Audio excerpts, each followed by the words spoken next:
Okay, so introduction to tonight's shiur. So we've been working on this mishnah in chapter 3:17 for a while about the siags, about the fences, and we did all the fences, the actual things that are called fences, except for masoret siag the Torah. I think I read it when we first went through it, and I just read it so we can say that we got some idea.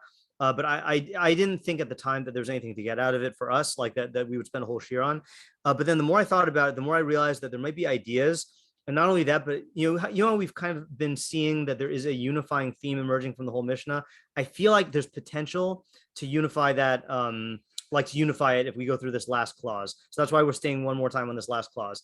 The second experimental thing about this shiur is I've been reading this book that a listener got me called Pathways to Their Hearts, Torah Perspectives on the Individual by Rabbi Nachum Rabinovich, who is a huge, among many things, a Rambam scholar, a posek. He died very recently, like in 2020. So he wrote this essay called about Emunas Chachamim, usually translated as like faith in the sages. And I wrote 2 articles in Emunas Chachamim years ago, and at the time I couldn't find any sources that supported my understanding of Emunas Chachamim, like my pshat, and I was shocked. And then I read his essay, and he gave a bunch of sources. So like that was cool. And part of me just wants to talk about that. It's from a different part in Pirkei Avos, but part of me thinks that there is some sort of way to unify the two. And that's the part that I'm not exactly sure about. So at least we'll do the last clause in our Mishnah. I want to introduce us to the Emunas Chachamim thing, and then we'll try to unify it and just see if that ends up happening. Of course, who knows where this will go. So we'll see. Okay. So quick review, the quickest reviews, because we've done this now 3 times. Rabbi Akiva Omer, Schok v'kalos rosh margilin le'erva, flirtation and frivolity accustom a person to sexual transgression. Here's our clause: Masoret siag la Torah, tradition is a fence for Torah. Ma'asros siag la osher, tithes are a fence for wealth. Nadarim siag la precious, vows are a fence for detachment from worldly pleasures. And then siag la chachma shtika. Okay. I'm actually not even going to go and review all those other ones right now because I think that'll take too much time.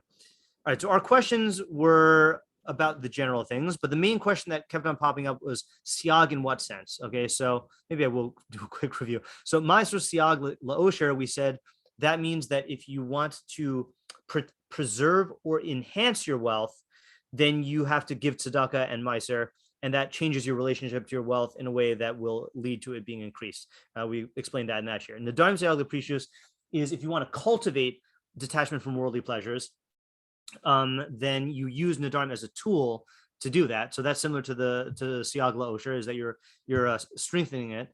Siag l'chachma shtika, we said that you could learn that either that in terms of, like the Rambam learned it as when you teach chachma, then you need to exercise certain characteristics of shtika in order to like effectively convey chachma as a teacher. And then as a student, we did Rabbeinu Yonah. Oh, actually, no, I didn't go over it here, right? I think I copied and pasted it into the women's shiur chat, and then I gave a Q&A on it. So we didn't really talk about that, which is why I wanted to go back and review it again. Okay, that's coming back to me now. Yeah, I don't think we read it in shiur. Okay, so the question is, in what sense is masoret siag the Torah being used? Now, if you remember what I read from Rabbeinu Yonah from masoret, then put that out of your mind. Okay, let's pretend that we haven't seen any mafarshim. What would you think it means, masoret siag the Torah? And obviously, there's 3 questions. There's what does it mean by Torah here? What does it mean by masoret, by tradition? And then how does the tradition serve as a fence for Torah? What would your pshat be?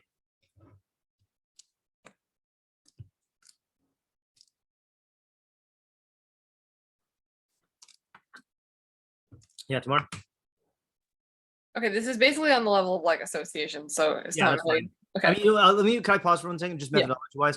This is why when we do mishlei, I feel much more confident in us interpreting the psukim on our own, because you have like footholds in the enigmatic writing of the psukim, and the questions can lead you to the ideas. I don't find that experience with Pirkei Avos. That's why, like, anytime we've done that, then and we get to ideas, it almost feels miraculous. In fact, my friend Rabbi Dr. Ben Aronson and I, when we were in yeshiva in our first year, we had a chavrusa that we called Pirkei Avos, and then we realized that we were just associating it, so we called it we ended up like half jokingly calling it like Pirkei Avos projection chavrusa, because we would just sit there and just like project our own ideas on Pirkei Avos. So like as long as you realize you're doing that, then that's fine.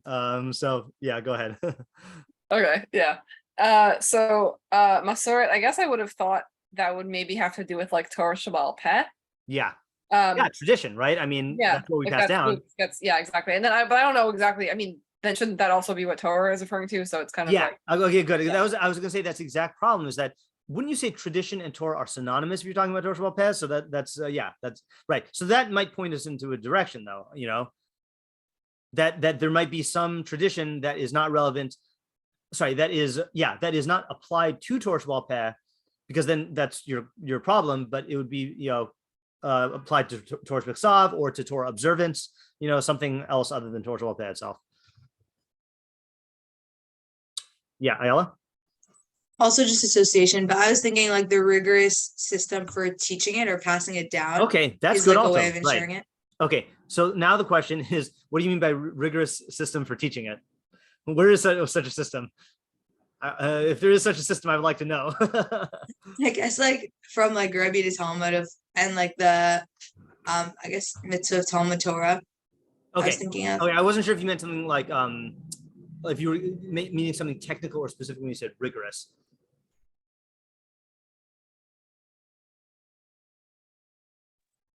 I mean, I think I was like thinking about in the past how we've spoken about it as rigorous, but I don't have anything specific in mind right now. Okay, sure. Fair enough. Okay, so Tamar really is on the right track that Masoret does seem to be Torah Shabbat Peh, but Torah can't be Torah Shabbat Peh because then that's synonymous. So it must be Torah B'Ksav. So that's what the majority of the Mefarshim say. Okay, so this is what I read last time, but I will read it again. I had time to type out translations to this, but I'm still gonna read the Hebrew. Okay, Rabbeinu Yonah says, Masoret Siag LaTorah. Masorot, Elu, these traditions are Male v'chaser, are the full and deficient spellings, v'hata'amim, and the cantillation, the trup, shemasru chachamim l'tamidehem, that the chachamim passed on to their students. Now, I apologize if I'm repeating myself, but I don't remember who was there at that shiur, and it's possible that people are going to listen to this as a standalone, so I just want to go over really quickly again what Male and chaser are. So when you write words in Hebrew, I think in modern Hebrew, I don't know what they do now. I don't know modern Hebrew, but in biblical Hebrew, there are two ways to spell words that have like an O or an E sound. So for example, if you wanted to say, well, I'll use the same example I used last time. So tefillah, so that would be the male spelling with the yud. Without the yud, tefillah would be the chaser spelling, or kohen with a vav is the male spelling, and then kohen without the vav is the chaser spelling. Okay, so the spellings of the words are the male and the chaser. Ta'amim are the trup. So none of these things are written down in the actual text of the Torah, in the Torah scroll, but they were it was a tradition that was passed down, and it was it was memorized and passed down. Now, not only was it these things, it was also the certain things about like the way that the psukim were broken up, the way the paragraphs were, things about the vocalization, right, the vowels, because they didn't invent the vowel system, like the written vowel system, until later. I don't remember when. I'm going to recommend an article. Unfortunately, I only realized a minute before shiur. So okay, let me introduce this. So Dr. Tamar Ron Marvin has this excellent Substack about Jewish history. She just did a whole long series about Rishonim, called like coffee with the Meiri, coffee with Rashi, coffee with the Rabag, and she does a history and like an overview of their works.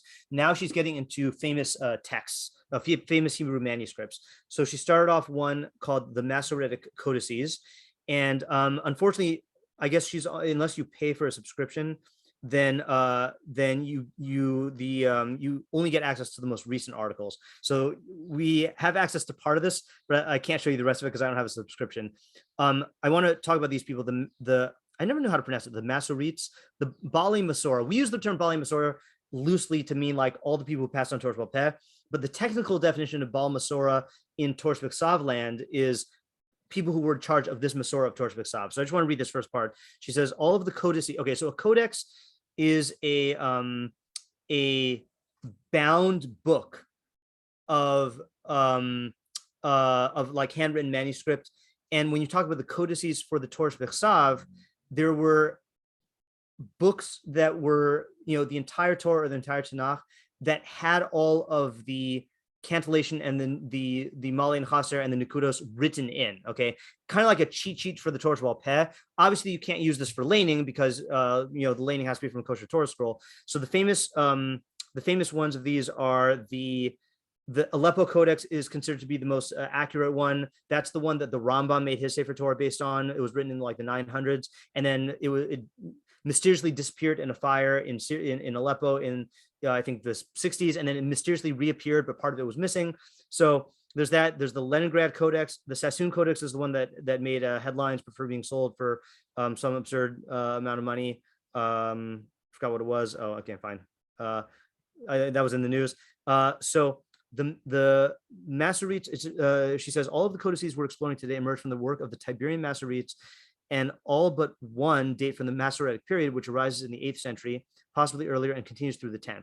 Known in Hebrew as the Bali Masorah, the masters of the Masorah, individuals working in this tradition were trained in the exacting method of recording the pronunciation, grammar, and chanting of the classical Hebrew, all of which are absent in the consonantal text used for writing kosher Torah scrolls intended for ritual use. In addition, the Masoretes kept exact counts of the letters and words in Tanakh, passing along knowledge about how often certain words and phrases occurred in the corpus. There are indications that this reading tradition dates back to antiquity, well before the time of the Masoretic movement, as this is accounted in the Talmud. So you've heard the term like midivrei sofrim, and how sofrim is like used for like chachamim. So why are they? So the Gemara says, this is in Kiddushin 38. Therefore, because they devoted so much time to the Bible, the first sages were called sofrim, those who count, because they would count all the letters in the Torah. As they would say, for example, the letter Vav in the word Gachon is the midpoint of the letters in the Torah scroll, right? So in other words, they knew every letter in the Torah scroll and how everything was spelled Malay or Chaser, to the point where they could say, yeah, the middle of the Sefer Torah is the Vav in Gachon, the middle of this, this letter is the middle of this word in Sefer Shemos, that word appears only once in all of Tanakh. This word appears this way spelled, 5 ways this time and 6 ways that time. So they like memorize this whole thing. Okay. So that's like this rigorous method of preserving Torah B'Ksav that we're talking about here. Okay. Any questions on just the facts there? Because I want to make sure that, we know what the Rabbeinu Yonah is referring to. Okay. All right, fine. So then Rabbeinu Yonah goes on and he says, V'hem siag l'Torah B'Ksav. They are a fence for Torah B'Ksav. Shelo timsa hasfarim chalukim ki'im b'makomos mu'atim. Okay. You will only find the Torah scrolls differ in very few places. Okay. Now there is an essay by Rabbi Lawrence Kelemen, who wrote Permission to Believe and Permission to Receive, called The Accuracy of the Torah Text, which is a very short essay. It's only 3 pages. And the question is, how do we know that the Torah we have today is the same text given on Mount Sinai? So in it, he goes through all of the halachos about writing a Torah scroll. And I like the way he describes it. He says, to eliminate chances of human error, the Talmud enumerates more than 20 factors mandatory for a Torah scroll to be considered kosher. This is the Torah's built-in security system. Should any one of these factors be lacking, it does not possess the sanctity of a Torah scroll and is not to be used for public Torah reading. The meticulous process of hand copying a scroll takes about 2,000 hours. And he goes on and he says, here are the requirements. A Torah scroll is disqualified if a single letter is added or if a single letter is deleted. They have to have special training, has to be special ink, et cetera, et cetera, et cetera. Okay. So then he addresses the question of how accurate are the Torah scrolls? Okay. Like, in other words, if you take Torahs from anywhere in the world and you compare them, how accurate are they? So he says like this. Now I'm relying on his authority here. Okay. Because his whole thing is, the accuracy of Torah. So I don't know if I didn't independently verify this, but I'm relying on him right now. Okay. So he says like this, maintaining the accuracy of any document as ancient and as large as the Torah is very challenging, even under the best of circumstances. But consider that throughout history, Jewish communities were subject to widespread persecutions and exile. Over the last 2,000 years, Jews have been spread to the 4 corners of the world, from Yemen to Poland, from Australia to Alaska. Other historical factors make the accurate transmission of the Torah all the more difficult. For example, the destruction of the temple 1900 years ago saw the dissolution of the Sanhedrin, the Jewish central authority, which traditionally would unify the Jewish people in case of any disagreements. Okay, let's investigate the facts as we have them today. If we collect the oldest Torah scrolls and compare them, we can see if any garbling exists, and if so, how much. How many letters are in the Torah? 304,805 letters, or approximately 79,000 words. if you were to guess how many of the letters of these 304,805 do you think are in question? Okay, most people guess anywhere from 25 to 1,000 letters. How many would you guess are in question? So most people guess 25 to 1,000. The fact is that after all the trials and tribulations, communal dislocations, and persecutions, only the Yemenite Torah scrolls contain any differences from the rest of world Jewry. For hundreds of years, the Yemenite community was not part of the global checking system, and a total of 9 letter differences are found in their scrolls. These are all spelling differences. Now, I don't think it's only the Yemenite community, but these are all spelling differences. In no case did they change the meaning of the word. For example, how would you spell the word color? In America, it's spelled C-O-L-O-R, but in England, it's with a U, C-O-L-O-U-R. Okay, such is the nature of the spelling differences in the Torah scrolls today. The results over thousands of years are remarkable. So that's pretty cool. But cooler yet is you compare it to other things. Okay.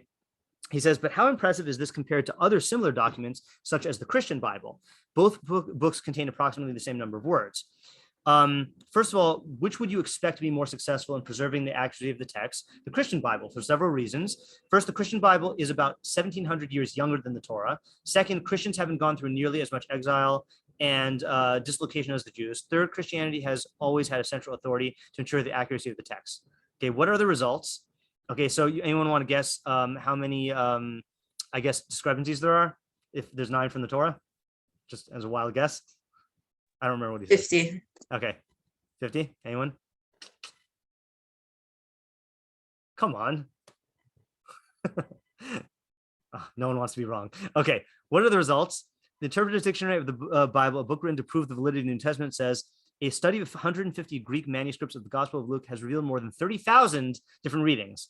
It is safe to say that there's not one sentence in the New Testament in which the manuscript is wholly uniform.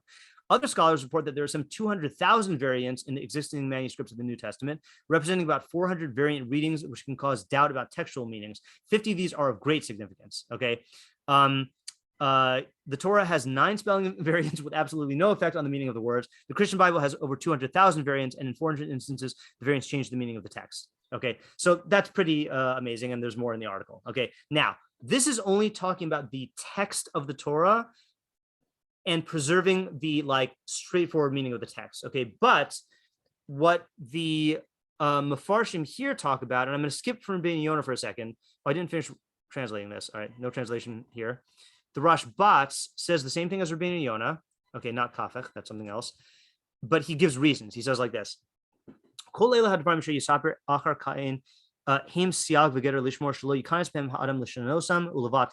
all of these things are fences that prevent people from coming in and modifying them.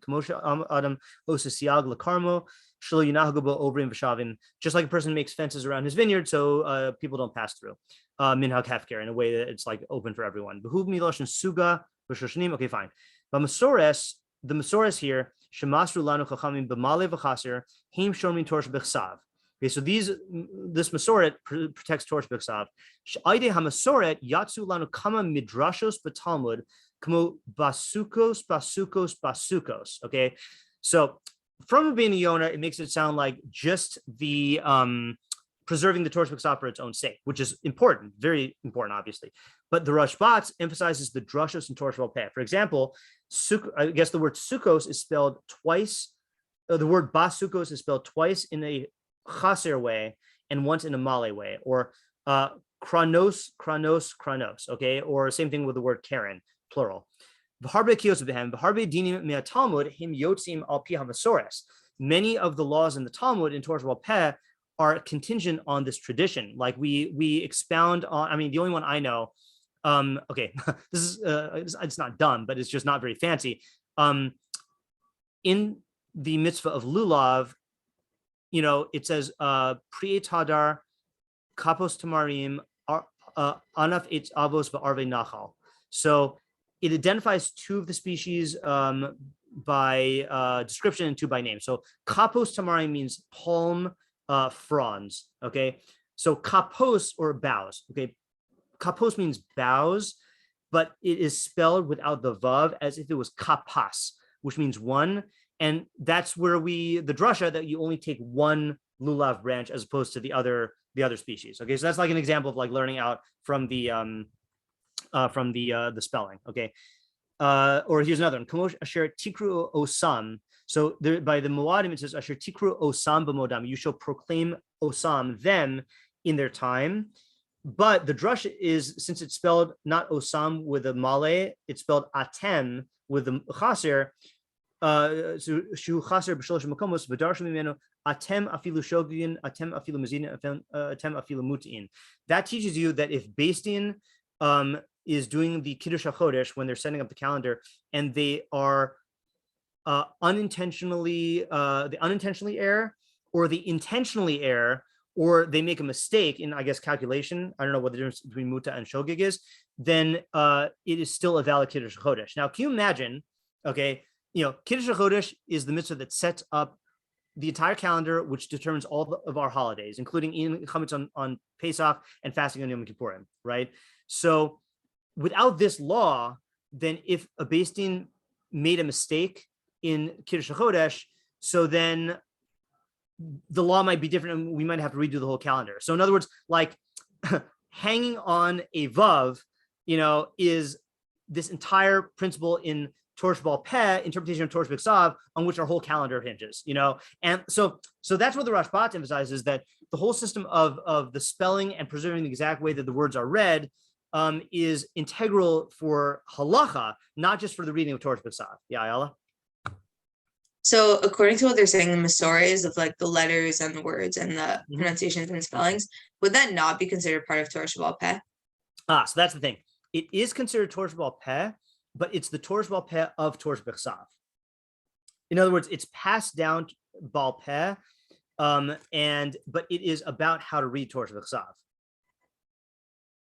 It's a kind of. So would that be different just than like normal Torah Sheba'al Peh conceptually? I guess. So it's a good question. I don't know what the conceptual status is. I know that in Rebbe's Shavuot Shiur, the 1993 Shavuot Shiur on Masorah, he addresses questions about what happens when the Masorah of Torah Sheba'al Peh contradicts the Masorah of Torah B'Ksav. And I think there are some like major contradictions about, like, let's say, for example, the Torah Sheba'al Peh says you should read a word this way, and like the Masoretic reading is another way. There's also, how, okay, I mean, I know not everyone is in this shiur, but when we do our Mishlei shiur, hold on, a lot of planes tonight, or at least it's distracting me. Yeah. In Robert Alter's translation of Tanakh, he will often quote from the non-Masoretic texts. So there were other Torah B'Ksav systems going on. For example, like I would imagine the Karaites had their own, the Tzdukim had their own, Masorah of Torah B'Ksav. The Septuagint, the Greek translation was another one. So so there are discrepancies between that and the Talmud, and Rebbe addresses that in the Shavuot Shiur. In terms of another conceptual difference is that I don't know if there are differences in terms of writing it down, because we have this Isser to write down Torah Sheba'al Peh. I don't know when the Bali Masorah started writing down these codices, So yeah, I'm not so knowledgeable about this subject. So just to make sure I'm understanding, so the reason the Rashbats and Rabbeinu Yonah are saying that it refers to the like words and letters though is because it can be something different than Torah, which is the second half. Sorry, just say that one more time. I didn't catch it.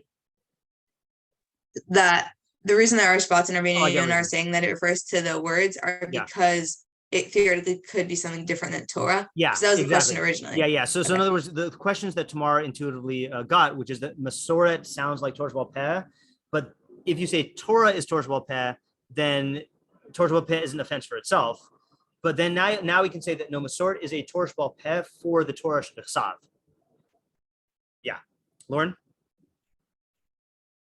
Just going back to the comparison with the Christian Bible, I just find that so kind of incredible, just how little mistakes we have. I don't know why it's not more widely known. I know. Just those differences. Like, I don't know if it's really an exact proof of Torah, you know what I mean? Right, no, it's right. It's not being true, but right. It's definitely not. Yeah, and by the way, just to be clear here, the Lawrence Kelemen article was a supplement to his main argument, which is Torah Sinai. But he's saying, he has to establish that the text itself is preserved accurately. So yeah, but it is an amazing thing. And what I wonder is in Islam or in Hinduism, like with their sacred texts, I wonder how Christianity stacks up with that, or Torah Judaism stacks up. Okay, but now let's go on in the Rabbeinu Yonah, because that was just the premise. Okay, now he gets to his point. All right, he says like this. So I'll just say here again that you find shlotim sub svarim chalukim ki'im b'makomos mu'adim. You only find the Sifrei Torah differing in very few places. Ma she'ein kain b'sifrei Talmud, which is not true in the books of Talmud. Ki b'kama makomos hagirsaos mischalpos. In many places, then there are different girsaos, different versions of the text. Okay, so in other words, if you look at the Talmud, then you know, I don't know how many of you have learned Gemara before, but there is, for example, the Hagos Habach, who is on the side, who makes textual corrections. Then there's, sorry, let me back up. In the Gemara itself, there are brackets and parentheses, which show different versions of the Talmud, you know. Then there's the Hagos Habach that makes textual corrections. And then there's Hagos Gra, which makes other textual corrections. And then there's the Shita Mukabetes, which makes other textual corrections. And then there's, many times you have a difference between Rashi's version of the text and Tosfos's version of the text, and the Rambam's version of the text, and the Gaon's version of the text. There are probably tens of thousands, if not hundreds of thousands of differences in the Talmud. Okay, so why? Because there was not the same rigorous Masorah, and this is why, like, I only said rigorous because I was already in this mode. I was thinking like, this is rigorous, you know. So I wasn't sure if you meant something else, but there is no rigorous method of preserving the text of the Talmud because it was passed down. First of all, it was passed down bal peh for a long time by word of mouth. And it was written down and edited, and it was all by hand, and Jews were dispersed, you know, so there's no system, and therefore you have all of these differences in the text. Yeah, Tamar? Just in this vein, I don't know if you ever heard there's this series of shiurim from Rabbi Hirschberg, who taught this in Migdal, right? So, I mean, at least according to him, I don't know, what do you say? I've heard of him, yeah. Yeah, so it was really amazing stuff, but one of the things was that, like, it's not, I mean, it's not like at Sinai there was given the text of the Talmud, right, and then it was passed down and they just forgot some of it. Like it was something that was capturing the state of learning. Correct, yeah. Which is a little bit different from the text, yeah. Meaning the nature of the actual content is dynamic as opposed to the nature of Torah V'Ksav content, which is static. Yeah, right. True. Yeah. And there's like different versions of different conversations in different works, you know, like, so it's just very, very messy. Okay, but now, so that is now, this is all set up for his main point. Okay. He says like this. Gam b'chol yom vayom. Well, I don't know if this is his main point. This is the main point I wanted to talk about from him. Gam b'chol yom vayom hasvaros mischachos. There are new theories, new svaros every day. Okay.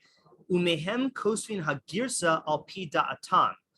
And based on their svaras, based on their theories, they will amend the text in accordance with their mind. V'nasna reshus lachabel. And this will grant permission to destroy. Ki sefer shalim ein ba'aretz asher lo yachata. There's no book on earth that doesn't sin. Anyone know what that's a reference to? It's like in ish. Yeah, so there's a pasuk clause that says ki I gotta look it up. I don't want to misquote a pasuk. After all this talk about preserving the exact Torah V'Ksav, I don't want to misquote a pasuk. In fact, that's actually a halach that people don't know. There's different there's machlokas about it, but you know we know the halacha that devarim shebal peh iata, I forgot the exact phrase, rashai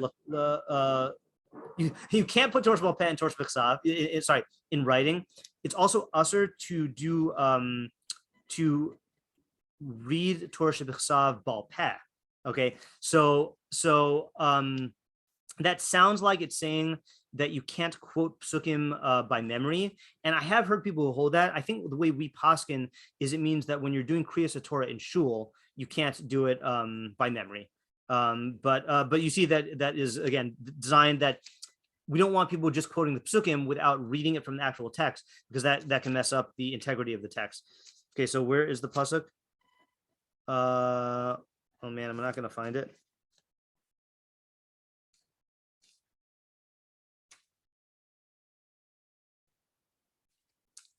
Hold on, I gotta be responsible here. I'm sorry, I have to model responsibility, even if I'm not responsible.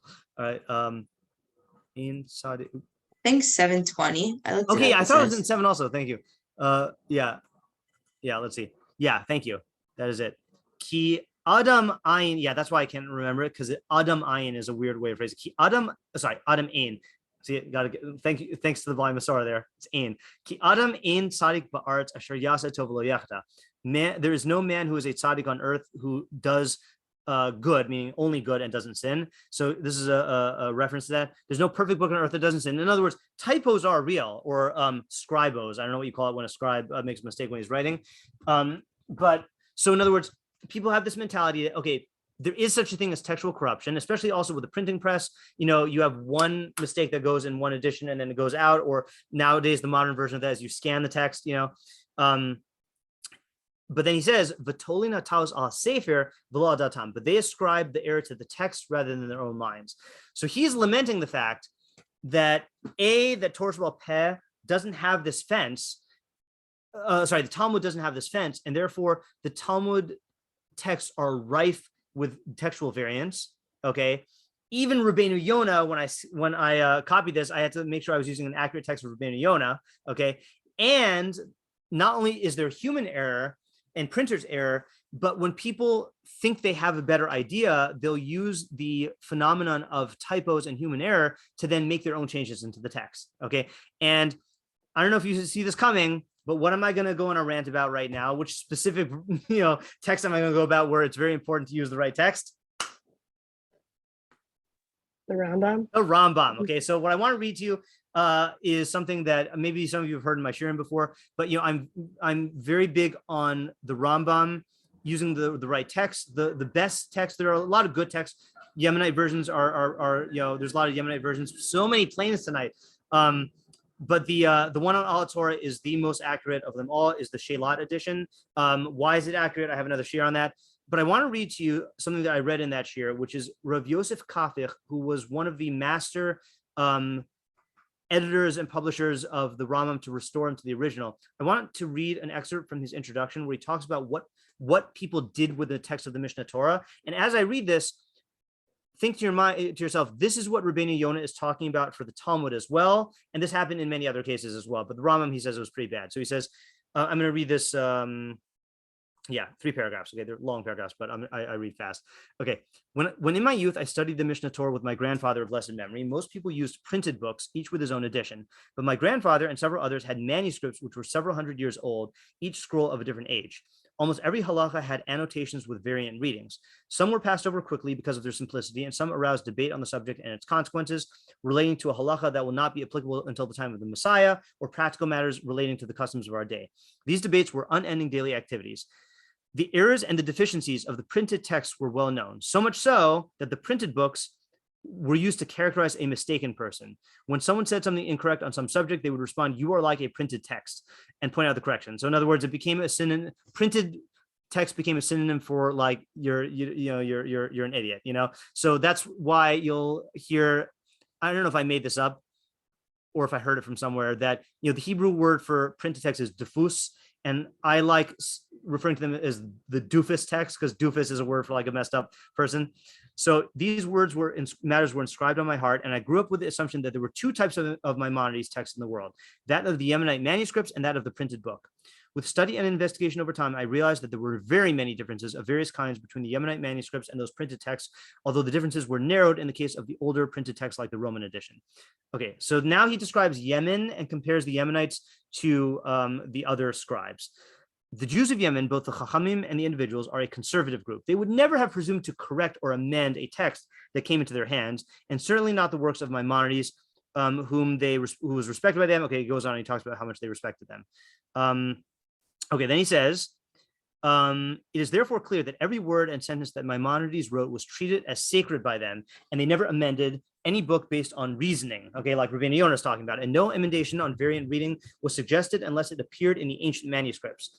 In other words, they had ancient manuscripts that differed, so they would debate which ones are correct, but they would never introduce a new one. Thus follows Maimonides himself, who wrote in chapter 15 in the Laws of the Lender and Borrower, quote, "And I have already examined the variant text, and I have in Egypt an excerpt of an old Gemara written on parchment in the manner in which they wrote over 500 years ago." End quote. Therefore, there was preserved in their hands the original version as he wrote it, according to his own last changes. This is proven correct by the surviving manuscripts of Maimonides, which conform to the Yemenite manuscripts. Okay, so he goes on and he says that the Rambam did edit things. Okay, wrote margins. Okay, then he says the editors tried to deduce changes. The Mishnah Torah was subjected to severe editing by the printers and various editors who made the emendations of style, language, the structure of sentences, and the division of the halachos. Maimonides himself divided his book into short halachos, as he indicated in his introduction, so that they would be easily studied and memorized. He did not number the halachos, and the numbers were added by the copyists. The Mishnah Torah was heavily edited to the extent that there's hardly any halacha that has not been amended. I know of no other book that was so severely amended, and the reason is clear. There was no other book that so widely and rapidly disseminated in so many countries, and in particular the lands of the East. The distribution was in manuscript form so that everyone had a hand in it. So in other words, everyone was like making copies of these things. As will be explained below, every third or fourth rate scholar who thought himself capable of doing so would presume to try his hand at making emendations and corrections according to his own understanding. Okay, so that's exactly what Rabbeinu Yonah is talking about. Also, there were truly great Torah scholars who expressed their opinion here and there as a result of a difficult issue raised by the words of Maimonides, and they suggested an alternative reading. They never even thought of changing the text of the book, but others after them did erase the words of Maimonides and insert the alternative reading proposed by the earlier scholars, thereby distorting the meaning and purpose of Maimonides. So in other words, there are cases where the Rambam has a text which lends itself to questions or difficulties. Other Mefarshim would say, maybe he means this, and in their interpretation, in their own commentary, they would add in words. But then later on, people would basically take the commentary emendations and then just change the text of the Mishnah Torah to say, oh, the Kesef Mishnah got it clear. We're just going to change the words of the Rambam. And he says, but the original words of the Rambam, if they're understood according to their plain meaning, are crystal clear, and the emendations are nothing but mistakes, as I've noted in the text. Okay, that's a little bit of a, if I may be so bold, naive assumption on the part of Kafik. He says that there's like this Masorah in Yemen that if you have the original text of the Rambam, then it's perfectly clear. Okay, I think that's wishful thinking. I don't think anyone thinks that the Rambam is perfectly clear. Okay, so this is an example of what the Rabbeinu Yonah is talking about, but he's saying that occurred with the Talmud, and obviously, with the Talmud, it's more disastrous than with the Rambam because the Talmud is the basis of everybody's halacha, so if you have differences there, then you're messing everything up. Okay. So the question is, what is this doing in Pirkei Avos?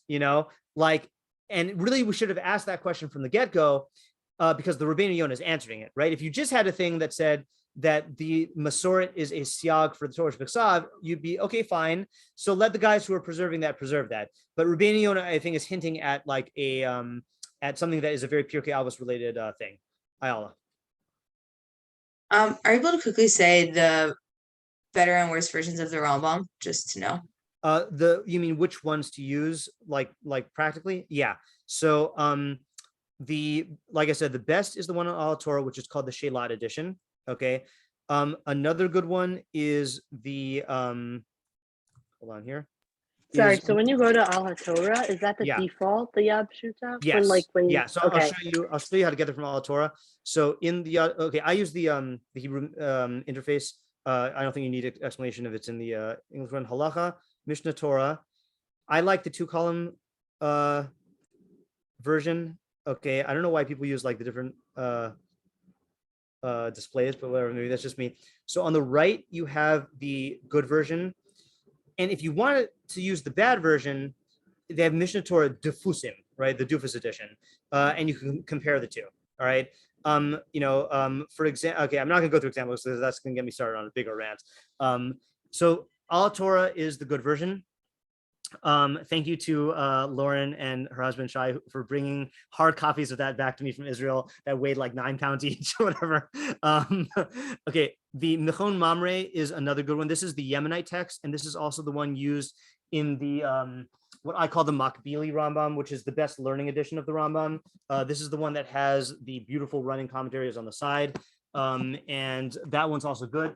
The Frankel edition of the Rambam and the Kafech edition of the Rambam are both also very good, and they're those have been around for a while, and there might be one more that I'm unaware of, but the reason why the Shelat is the best one, one of the many reasons, is he will go through in the footnotes, and if you know how to read the footnotes, he'll tell you, what the Kafech edition and the Frankel edition and the Makbili edition, what is different, the differences between them, where it airs in terms of the Dufus editions, so it's it's a tool for understanding why this is the best version. Yeah. And in terms of, Thank you. Yeah, you're welcome. In terms of Chabad.org's translation, which is the only translation, sorry, I should say Moznaim which is Rabbi Eliyahu Tauger, that is available on Torah on Chabad.org, and if you've ever seen in English Rambam Mishnah Torah, like the brown one, then that's the edition. So I don't know what text of the Hebrew he uses. I know he consults the Kafach edition in his English translation, but I don't know how savvy he is in terms of like really paying attention to the accuracy. Yeah. Now, by the way, just to go on another rant, I mean, this is also true for editions of everything. The reason why Torah was started by Rabbi Novetsky is because there was no critical edition of Rashi, and this, you can imagine, Rashi is also very popular, so there are many different versions of him. So I just want to show you. So Rabbi Novetsky created Torah to make an online critical edition of Rashi, and if you look at the Rashi, okay, hold on. So this Rashi is more accurate than any Rashi, okay, that I know of, including Art Scroll, okay? So if you'll see here, there's all these footnotes. So Chaf Yud means Ksav Yad, which means manuscript. Every single thing he's sourcing with all the variants in all the manuscripts, okay? So, and there are significant differences in Rashi, this is just, I'm scrolling through on the screen, Breshis Perek Aleph. Look at all the different manuscripts that are consulted to get like the right Rashis here, and if you ever have a question about it, then like I've asked Rabbi Novetsky questions about like, are you sure that this is the right thing? And he'll send me like scanned copies of the actual handwritten manuscript and say, yeah, I mean, you read it for yourself and like see, and like we'll talk about whether this is the right one or not. So make sure that you're using the most accurate editions. And I went on a little rant about this yesterday that in my opinion, actually I won't record this part. I already recorded it. Why should I not record it? I'll say it. In my yeshiva, there are chachamim who are attuned to this, and there are chachamim who are aware of it but don't heed it, and then there are chachamim who are completely oblivious to it. Like there are chachamim who don't even know that there are different editions of the Rambam, and they'll just pull a doofus off the shelf, and like I'm already getting into the point here about why we're doing this. But like, okay, actually, I don't want to say it. Okay, well, I'll get back to my rant later. So according to Rabbeinu Yonah, right, what Pirkei Avos type idea is this teaching us? What midas chasidus, what idea in ethics? And if possible, bonus points, if you can relate this to the other clauses in the Mishnah of Nedarim Siag Leprecius, Osher Siag, Maisor Siag Leosher, and Siag L'chachma Shtika. Yeah, Lauren? Oh, sorry. Yeah. Well, yeah, I can't relate it to the other ones. No, you don't have to. Just if you want to just explain this, that's also fine. Yeah, I guess I was just thinking the Pirkei Avos type idea might be that like maybe not to be like to maintain your humility, I guess, when learning, and to like trying to realize that just because you have an idea it might not be true, like kind of give credence to the text and the Masorah and not read your own ideas into it, and then go even to the point that you'll even change the text to fit your own idea. Okay. All right. Good. So I agree with you in principle. I think there's one point that I think would be an interesting disagreement. So the way you said it is, okay, humility and learning. I agree that that's the mida. Okay. And not being so confident in your own opinion, your own svara, that you say you go so far even to modify the text. So my question is like this, is this showing like the extreme version of relying on your own svara in a unwarranted way, or is he assuming that of course you can have humility when you're learning the text of other chachamim, but this is the case where like is like a corner case, where like, see, in other words, like here, let's put it this way, okay. If you're in the room with the Rambam, okay, and he says something that doesn't make sense, I'm sure we all learned from Chachamim who like we know like mean everything that they say, and like they have tremendous Chachma. So if the Rambam says something and it doesn't make sense to you, you're definitely going to think twice, and 3 times and 4 times and 10 times, and like you're going to assume that you're the one who made a mistake in an understanding, right?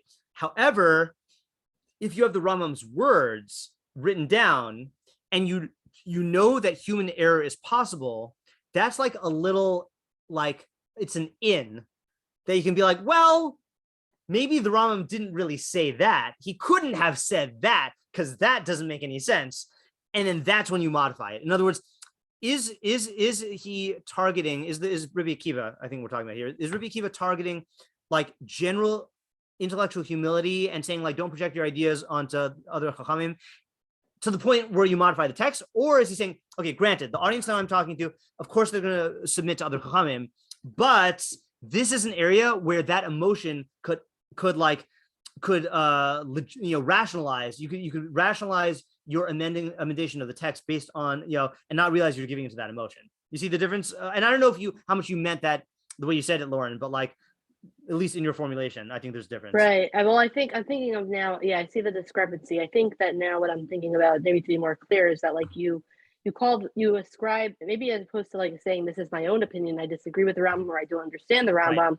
You instead try to take your misunderstanding and then say, oh, the Rambam must have meant this, and then call it the Rambam when really it's your own opinion. Exactly, right. So it's a very sneaky form of ego, because what you're doing is it masquerades as listening to the greater Chacham, but you really are just inserting your own opinion into the Chacham's mouth and then like agreeing with yourself, and in doing so, you're destroying the Masorah, right? Because our Masorah, so this is what I was going to say, going back to my rant, is that if we are Chachamim who are learning Chachamim, we want to be Chachamim who learn Chachamim, and we know that these Chachamim choose their words carefully, and we have access to inaccurate records of their words and accurate records of their words, shouldn't we go to the nth degree to like make sure we're using the most accurate thing possible? And yeah, even our versions are subject to mistakes. Like a lot of these manuscripts are not intact, but we got to try, and like I've talked to so many people who will just pull a doofus off the shelf and read the Rambam, and that same person, I know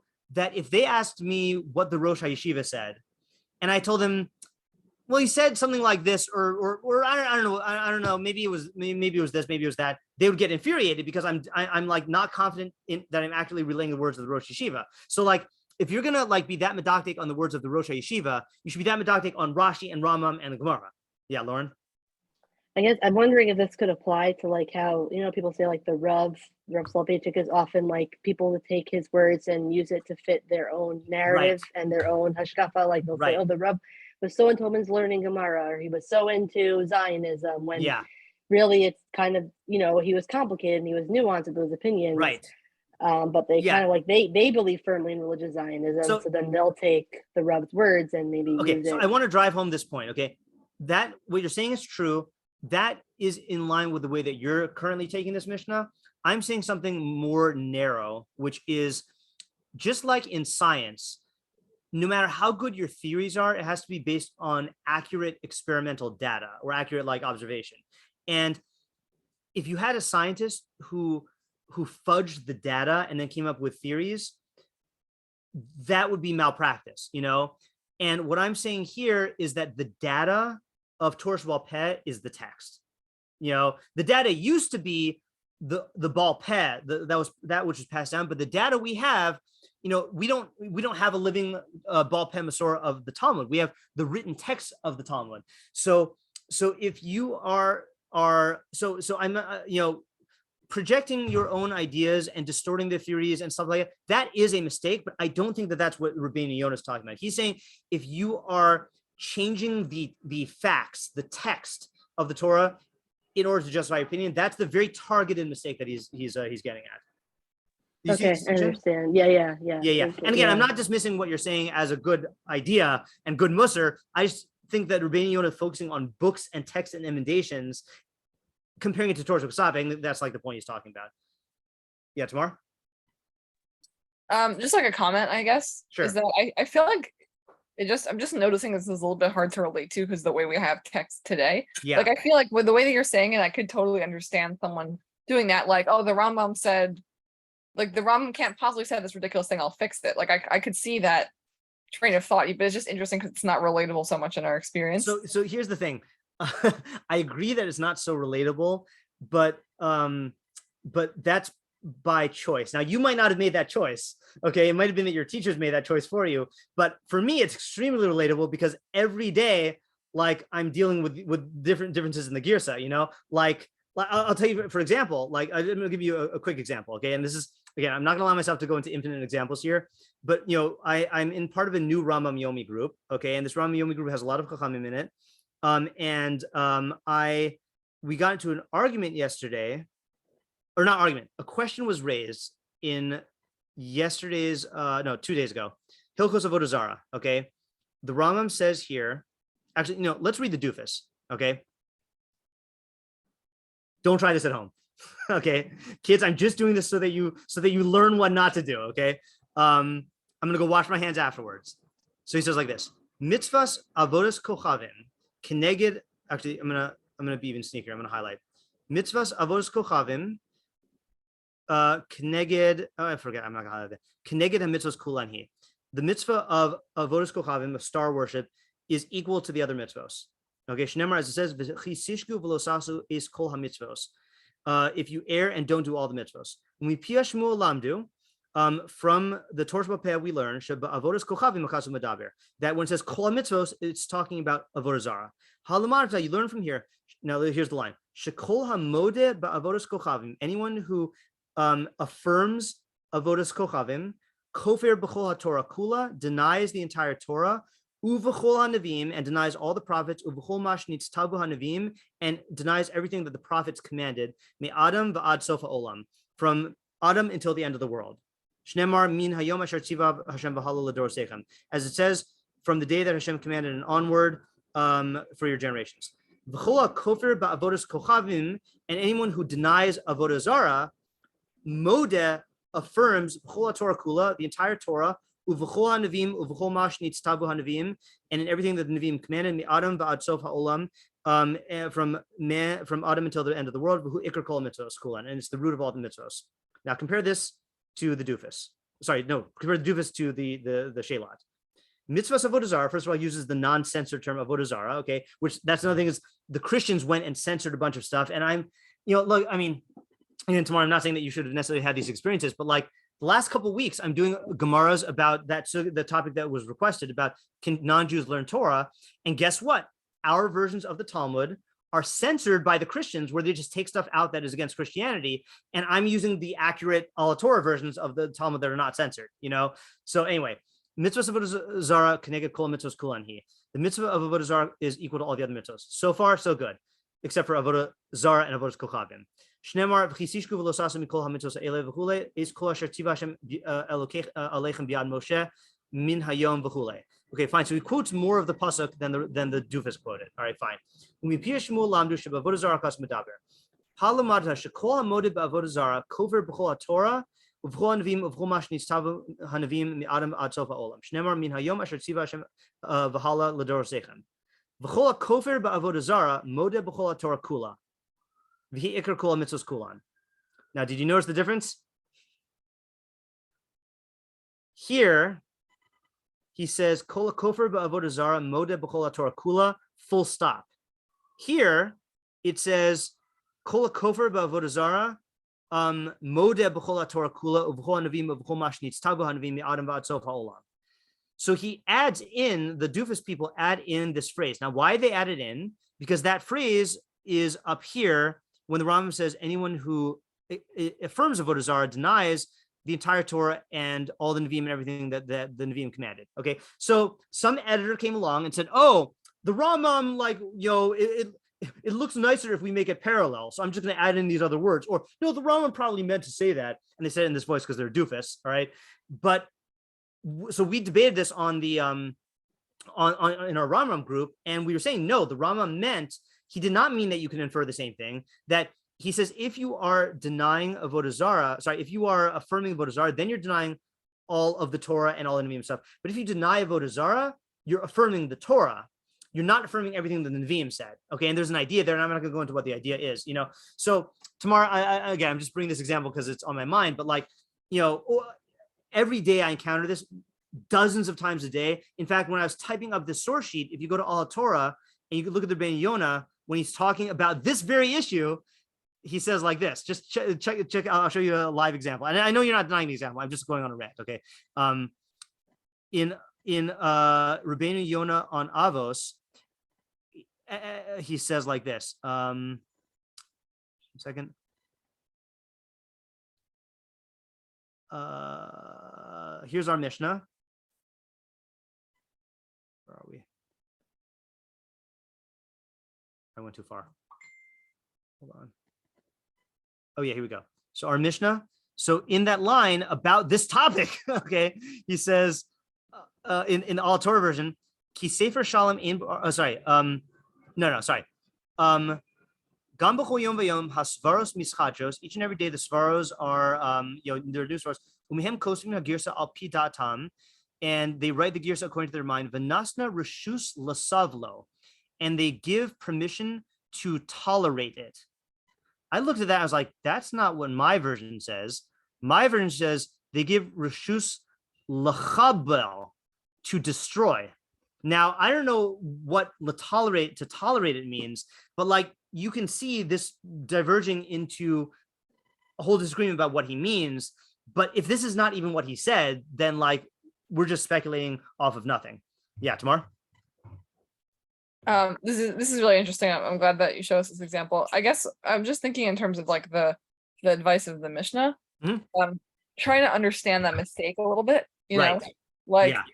Let's go back to and I guess that's what I was saying was not so relatable. I feel like we don't interact with right. that same it's way. definitely not as relatable as wealth, chachma, and precious. Right. Yeah. So, but yeah, that's really interesting. So I think the key though is what Lauren was getting at. And again, Lauren just cast too wide of a net for Rabbeinu Yonah, even though it's a true idea. But I think it comes down to ego, you know, that just like in, I'm going to be very vague here because I don't think I'm in a position. Actually, I'm going to do one thing.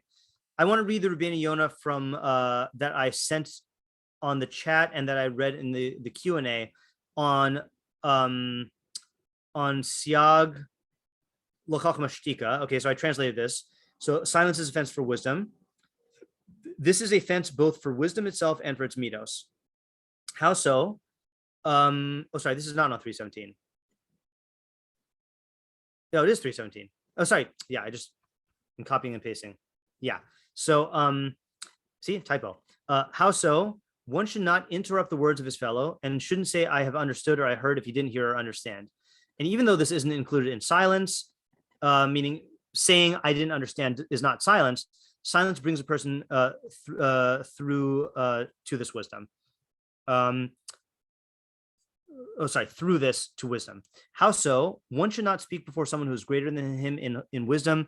For one who learns before his Rav and sees a svara in halacha should not immediately think that it's true, nor should he desire to say it before his Rav has finished speaking. So in other words, let's say we're you're learning Gemara, okay, and your Rav is going through and giving shiur, and you suddenly think of a svara, okay, like a way to explain, to answer the questions or something like that. So you shouldn't you should not say your own svara before your Rav has finished speaking. Okay, why not?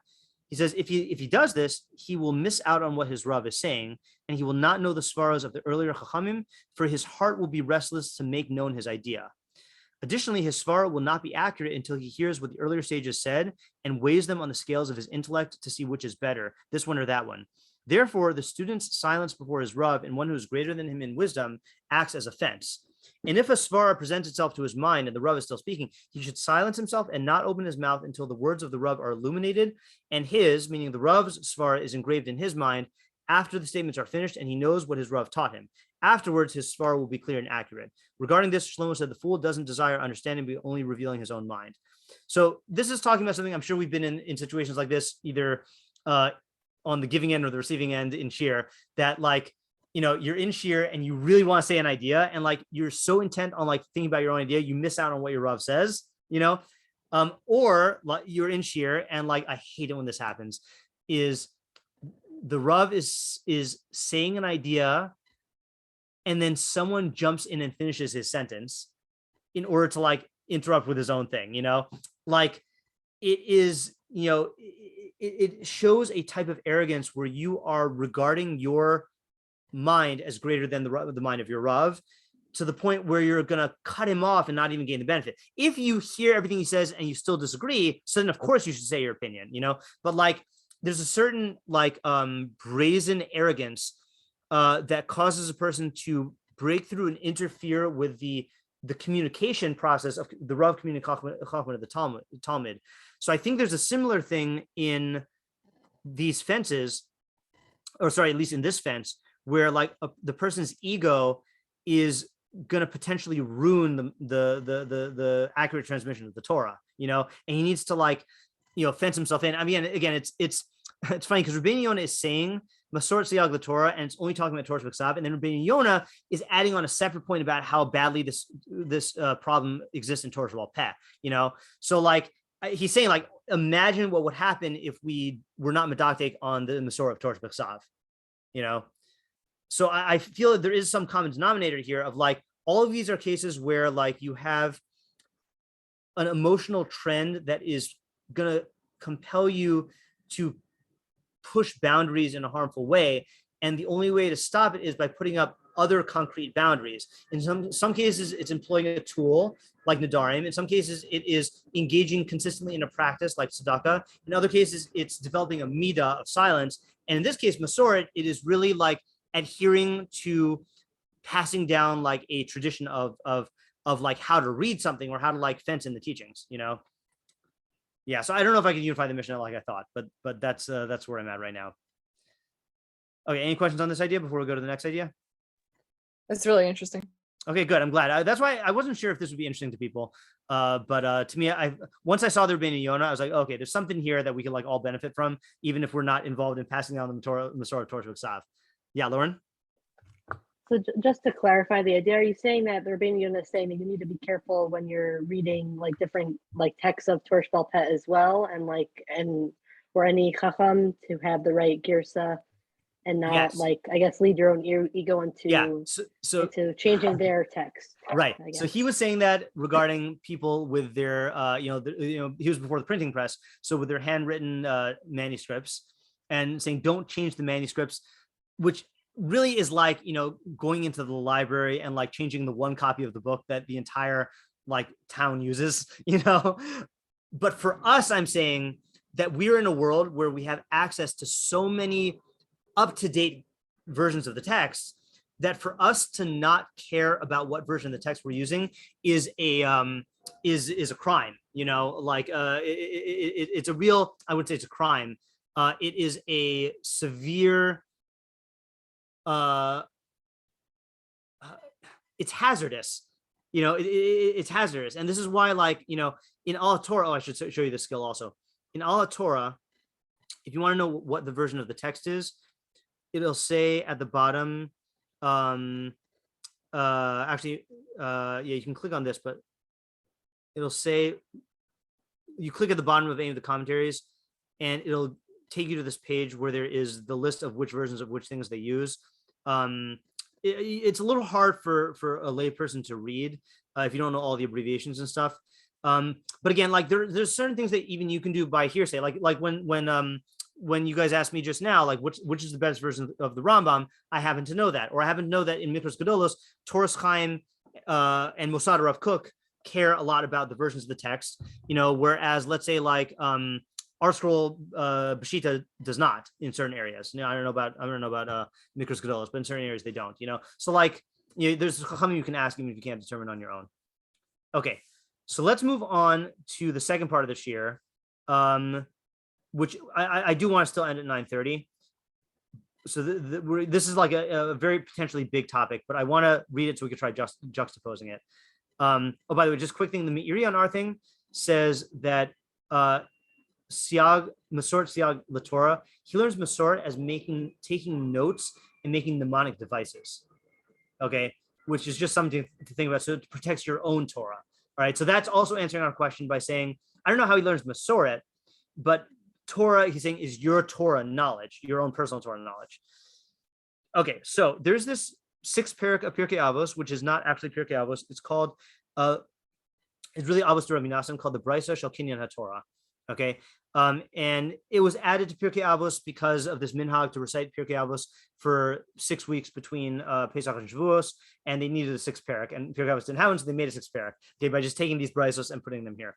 So it says, Torah is greater than kahuna and kingship, for kingship is acquired by 30 distinctions and kahuna by 24, whereas Torah is acquired by 48 things. And then it goes and lists all the things that you need to acquire Torah. So Talmud, Shmiyas HaOzen, Arichas HaVasayim, Binas HaLev, Sichlas, okay, all 48. And then in the middle, so 22 is Lev Tov, 23 is Emunas Chachamim, and 24 is Kabbalas HaYisurin, is acceptance of afflictions, okay? So the question is, what is Emunas Chachamim? All right, faith in the sages. Now, I'm sure you can guess what many people think faith in the sages is that you you believe everything that they say, right? So the question is that what it means? What is emuna and who are the chachamim, right? And how is emunas chachamim required in order to get Torah, right? So I'll tell you my pshat. In fact, you know what? Because I haven't gone back and read it since I was preparing this year. I want to read you my pshat from when I wrote it up. I'm not going to read the whole article, but hold on. Emunas Chachamim. What is Emunas Chachamim? Okay, so I said, I'm just going to read the first two paragraphs. At first glance, one might think that Emunas Chachamim refers to blind faith in the words of the sages, that we must believe what the sages say despite what our minds tell us. This notion of Emunas Chachamim is incorrect for a simple reason. It is impossible to have blind faith in the words of the sages. Why? Because whenever we are faced with the words of the sages, we must answer the question, how do I know what the sages mean? In order to have blind faith in a statement of the sages, you must have some understanding of what the statement means, and that understanding must ultimately come from your own mind. Even if you depend on your teacher's interpretation, you must still rely on your own understanding of what your teacher said, right? So it becomes an infinite thing. You can't have blind faith in what the sages say because you're going to have to interpret it. And let's say you ask the wisest person you know, what are the sages saying? Well, now you have to exercise Emunas Chachamim for that person, So at the end of the day, you're going to have to rely on your own mind. Okay, but rather, here's my pshat. Emunas Chachamim is the conviction that the sages are Chachamim, that they reach the highest levels of abstract thinking and intellectual perfection, that they did not make casual statements, but only spoke or wrote after due contemplation and deliberation, that their ideas are not expressions of personal tastes, psychological biases, or cultural trends, but are the products of rigorous intellectual analysis, that their words can, now, okay, I'll modify this afterwards, because I wrote this in 2007. Wow, long time ago. Okay, so yeah, I've definitely changed on this. But are the products of rigorous intellectual analysis, that the words contain deep concepts and cannot be grasped through a superficial reading, but only after much thought, effort, and training, that they were humble, intellectually honest, and would never say or write anything for egotistical or self-indulgent reasons, that they were aware of the facts in front of them as well as the other conceptual possibilities, and nevertheless concluded as they did because they had a conviction in the mind's ability to grasp the truth. A person who learns the words of the sages with these assumptions has emunas chachamim. Okay, then I go on to say that it doesn't mean that you hold that they're always correct, because you do have to use your own mind, and there's no person who's always correct. But basically, it's emunas chachamim. You have to have emuna that they are chachamim. Okay. Now, just really quick changes here. So I now am aware, and this is a whole can of worms, which I'm not going to go into now, that there are certain types of cultural trends that affect the way things are analyzed, or the types of ideas or the definitions that are present. And I was not aware of the extent to which that characterized Chazal at the time. For example, and actually, Tamar, our PhD in math, can answer this question. I'm under the impression that maybe I'm totally ignorant. In arithmetic, this I am convinced about. In arithmetic, okay, I don't think we say that the arithmetic in Japan was different than the arithmetic in Europe because Japanese culture is different. Okay, now I understand that there are certain cultural inventions like inventing the number 0 and stuff, and maybe rules of stuff. But my impression is that there are certain areas of mathematics that are transcultural. That mathematicians can be involved in doing math, even though they come from radically different cultures in philosophy and values. Is that yeah, okay, that's a thumbs up, or is that a comment? Yeah. Okay, all right, good. All right, fine. So I think I used to think, and then let's say there's that, and then there's areas where clearly, let's say in ethics, right? That or tastes, that different cultures have different ideas, and that affects the way that people think about those topics. I think on that spectrum, I was under the impression that much more of Chazal's ideas in halacha and hashkafa were towards the mathematical end of the spectrum. And now I am much more aware of the extent to which there are influences on their thinking, but it doesn't interfere with my definition of Emunas Chachamim, because what I'm saying is basically you have to grant them the benefit of the doubt that they were greater minds than we are, and that if you see something that is a mistake or an error, you should assume that they were aware of it, and you should strive to steel man what they say instead of straw manning it, meaning make the best possible case for what their arguments are in an intellectually honest way, like don't delude yourself. But like, I think the principle of treating them as chachamim still stands. Okay, any questions on that before we go to the Mefarshim? Because that's just, so far, it's just my own ideas, which at the time, I could not find any sources that explain it this way. Yeah, Ayala? Can you just go up a little bit and explain one more time why you have to rely on your mind? No, I guess why it's impossible to have blind faith in the words of the sages. So let's say, I'm not saying that I'm in the category of sages, but let's say I answer your question right now, okay? You are understanding what I'm saying using your own mind, right? And you're relying on that. And let's say your friend comes up and says, no, that's not what Rabbi Shnei meant. So now it's thrown into question, So like, and let's say you ask me, can you explain what you mean? So I explain what I mean, but you're still using your own mind to understand what I mean, So the fact that we do use our own minds to understand, because I think that there would be people who say that, like, yeah, in general, you use your own minds, but sometimes you just take a blanket statement and kind of like plug it in. Right. And that's what I'm saying that is relying on their own mind. They think I'm saying blind faith is impossible. I'm saying you cannot have blind faith because you're having faith in some grasp, some understanding of something. So it's your take on what is being said. So okay. Whether you realize it or not, it's your own mind. Yeah. Okay. So let me read to you now these sources that I found. And again, I owe this to Rabbi Rabinovich for calling my attention to all these sources, because this supports, I think, what I'm saying. And then we'll tie it into what we just did about the our Mishnah. So the Tefaaret Israel, which is a commentary on Pirkei Avos, says, so he says, like I did, it doesn't mean you believe in everything you hear. That's the trait of the Pesi in Mishlei, the naive simpleton who believes everything. You should believe in the Chachamim regarding the Chachmas Torah, even if you don't grasp their intellect. Okay, now he doesn't say what this applies to, but one area that I think it does apply to is in halacha, right? Where we say that we rely on the fact that the Chachamim were experts in halacha, and if I don't understand why this should be the psak, I still follow it, even though I don't understand it. Okay, then the Abrabnel goes further.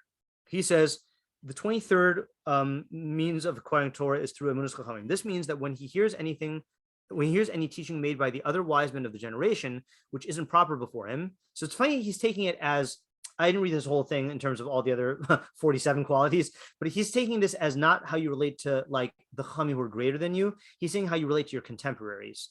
So he's saying when he hears any teaching made by the other wise men of the generation, which isn't proper before him, he doesn't jump to disagree with them, because he should think that they deviated from the correct line for the sake of a specific time or circumstance, and he should believe that their mind was wider than this.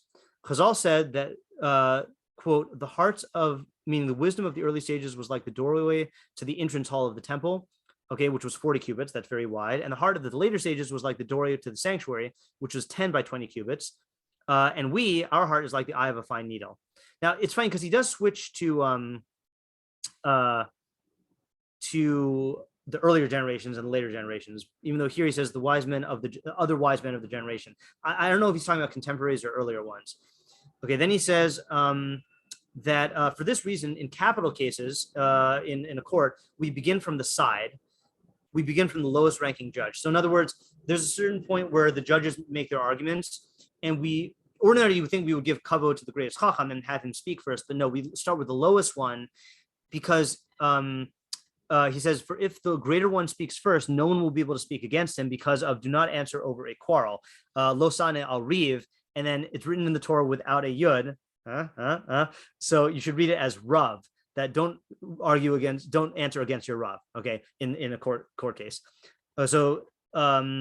Likewise, he will not be able to ask for his reasoning because perhaps it will need to be something that contradicts, which would require deliberation. The main idea here is that, like, in a court of law, actually this happened last night in Tehillim, right? Is that someone referenced this. I'm not saying that this is analogous, but I was giving shiur and I said, okay, we could choose between the radak or the meiri. And I got super excited about arguing about why we should do the radak. And I said, okay, what's the vote? And everyone, voted for the radak. And like, there was a concern that maybe like I influenced them by by giving my opinion. So in a court of law, if the Rav gives the opinion, his own opinion, then it's going to skew everything else. So we start with the students. For this reason, the commentators wrote that even though we hold by the principle of halacha kibasrai, that the halacha follows the later authorities, this only applies in matters about which the earlier generations didn't hear the svara, the theory that came about in the later generations. Okay, but if they heard it and didn't accept it, then even though the reason makes sense to the later authorities, the halacha follows the earlier generations.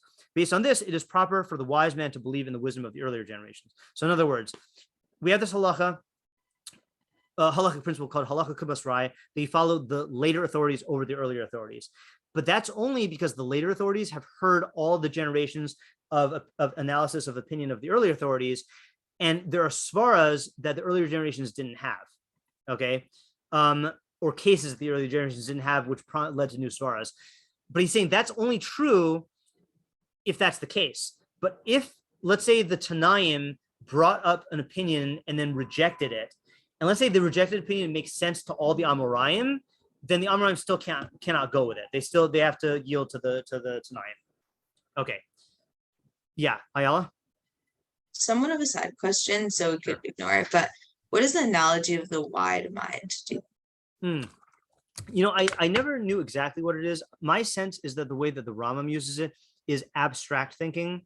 And I don't know what the pshat is of wide, but if you think about it, an abstract idea is one that encompasses many particulars.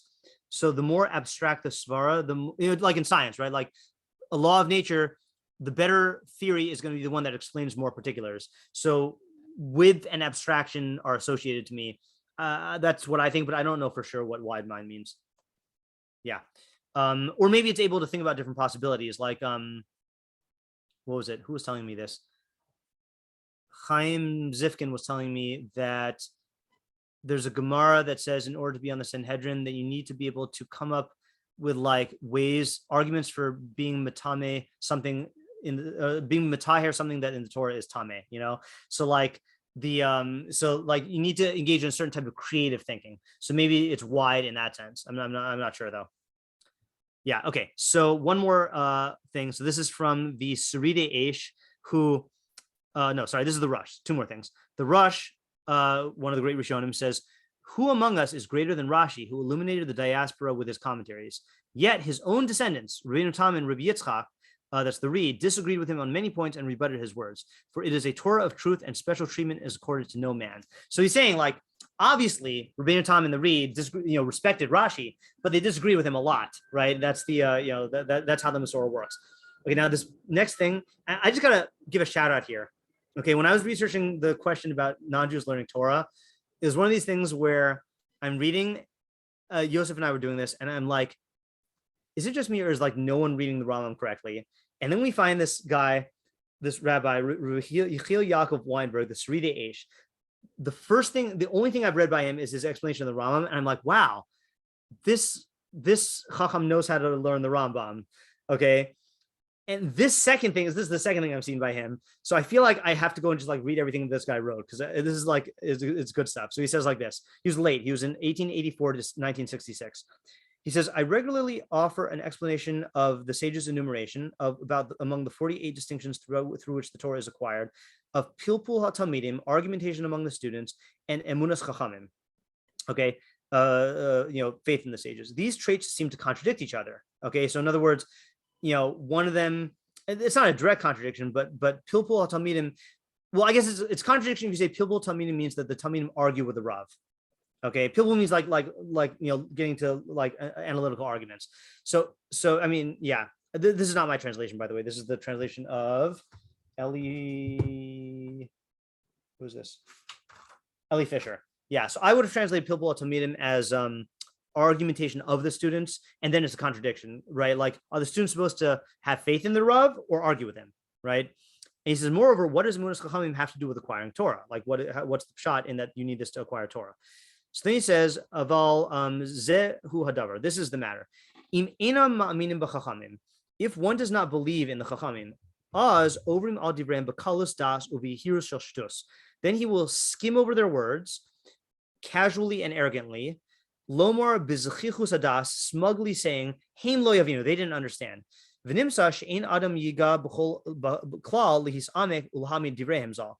As a result, a person makes no effort to delve into their words to fully understand them. The sof hadavar, and at the end of the ultimately, misbar she'anachnu ta'inu v'lohem. Ultimately, it becomes clear that it was he who erred, not they. Wait. Sofa davar misbar she'anachnu ta'inu, that we erred and not they. Yeah. Wait, this is.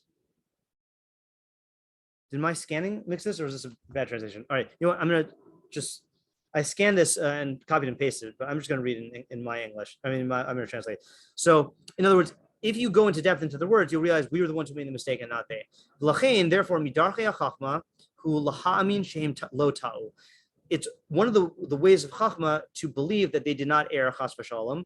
V'rak anachnu k'tzere re'us. We are the ones with deficient sight, who are short-sighted, umiute das, and lacking in knowledge. Okay. So now at this point you say, oh, so he's saying you should believe everything your Rav says? No, he says aval lahamin stam, but to just believe lo lehogia as hamoach b'iyun of machshava, but not to like rack your brain with analysis and thought. Elalomar stam, but just to say heim yadu v'yacholim nachnu lismach aleim b'lo machshava, just to say, oh, they knew it and we could rely on them without thought. Gam kein lo nachon, that's also not good. Ella tzarich lefalfel b'stira uv'sfekos ki'ilu hayu anashim mishalanu. You should engage in an analytical argument and refutation and raising all your doubts as if they are your contemporaries. Then you'll get to this level of depth and that's a modern Hebrew term, and analytical precision, let's say. Let me just see how he translated that word. Penetrating understanding, yeah. Nimsa sheshtei amiros yachad emunas chachamim upilpul ad katzeh ha'achron mevim l'kinyan Torah. It turns out that trust in the sages and argumentation with the sages to the nth degree is what brings you to the acquisition of Torah. So it's a clever interpretation. He's saying that you need both. You need trust in the sages that they were chachamim, okay, to the point where you're not just going to like skim over their words or treat them lightly, and you're going to like think into them and assume that they knew what they were talking about. But you also have to argue with them and try to refute them and bring up all your questions. So this is the unique like thing that Judaism has, is that we're not a culture of rigid adherence where we don't question the ancients. You know, no one can read through Judaism through the Gemara and think that that's the case. And we're not like nowadays where like people are just not respecting Chachamim and just like arguing just because they think that they're smarter, and like they don't accord respect to the Chachamim, you know? So it's the combination of both of them that yields the greatest results, and that's how you get Chachma. Okay, any questions of this before we do our last step? Because remember, I'm bringing this in for our Mishnah.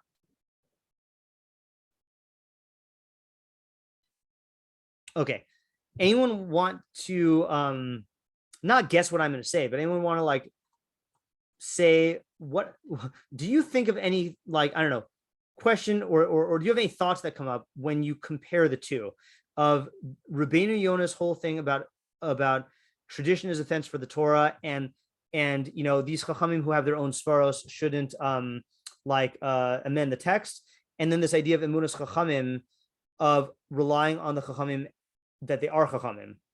Like, are there any ideas that come to mind from like the juxtaposition of those two? Yeah, Tamar? I think it's kind of like what Lauren was saying before, that you have to live with this humility, that to know that there are some who are greater than you, and to recognize that and to work with that knowledge. Right. Okay, exactly. So I think that that the Emunas Chachamim as a backdrop is the midah that is tested by Rabbeinu Yonah's case. Okay, in other words, and again, like I said to Lauren, it encompasses more than that. But like, if you know that the Chacham said this, okay, and yet you have all these problems with it, you are entitled to disagree, okay? But are you going to go so far as to change what he's saying in order to fit your mind? And again, we have to think of modern examples of this. Like I one of the most disenchanting experiences I had, and I'm not going to name the name because I don't want to assume that this Chacham is like that he did this a lot. But there's a great Chacham who writes books, and I was part of a team of Chachamim who were writing refutation articles. It was like a back and forth between him and us. So he quoted a text of the Rashba to support his view. Okay, and this was in a printed journal. Okay, like a published journal. So he quoted it. Now we looked up all the sources, and when we looked it up, so he was quoting as though the Rashba says XYZ, okay? And then we looked it up and we saw that the actual Rashba says foolish old women say XYZ. And he just cut that out, you know? And it was just so disillusioning that like someone who was a great Chacham just like misrepresented the facts in order to support his own opinion, you know? So like, you know, changing the text the way the Rabbeinu Yonah is taking it is not malicious, but there are people who will actively like suppress or distort or warp the facts, you know, the texts in order to get the upper hand in terms of advancing their ideas. You know, that is like that's a crossing the line in the same way that the Rabbeinu Yonah is talking about here, you know? So I do think it's interesting that with that Sriday thing of that there has to be a healthy interplay between arguing full force against the Chachamim. And again, you can say that like, you know, I'll give you another example. Okay. And I'm going to say this, you know, I'm not, I'm nowhere ever going to be near like the foot of Rav Moshe, but there's this famous Ramban. In fact, I was thinking about this today because I saw this meme that I sent to Ariel Rachmanov because this is one of his favorite Rambans. Let's see if this comes up in my Torah meme folder. And I'm not even going to verbally describe this. Okay, well, I guess I will. Hold on. Oh, no. I have to show the meme. Okay, hold on just a second. I have to show the meme. Okay, there is a famous Ramban. I'm just going to not share the screen so I can do this faster. Oh, I hate Bing.